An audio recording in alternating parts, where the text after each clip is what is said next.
na pong miyembro ng MILF, BIFF at mga private armed group ang inirekomenda sa Department of Justice na kasuhan kaugnay ng madugong engkwentro sa Mama Sapano sa Maguindanao noong January 25. Batayan sa isinagawang joint investigation ng National Bureau of Investigation at National Prosecution Service. May report si Lia Manyalak del Castillo. Lia.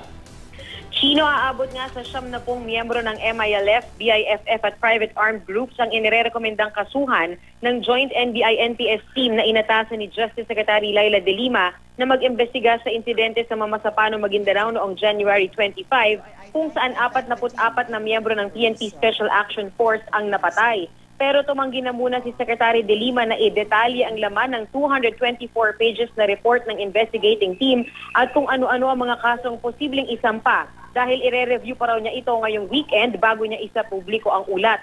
Nakakonsentrate Chino ang report sa pagpatay sa 35 miyembro ng 55th SAC na napatay sa Maisan sa Tukang Nalipaw.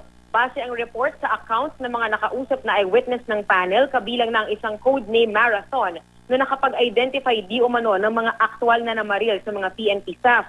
Hindi na rin muna ibinigay ni De Lima ang pagkakakilanlan ni Marathon na nasa ilalim na ngayon ng Witness Protection Program. Ayon pa sa kalihim, nagamit din sa report ang lumabas na video ng pagbaril sa ilang miyembro ng staff. In-evaluate daw at dumaan sa forensics ng NBI ang nasabing video.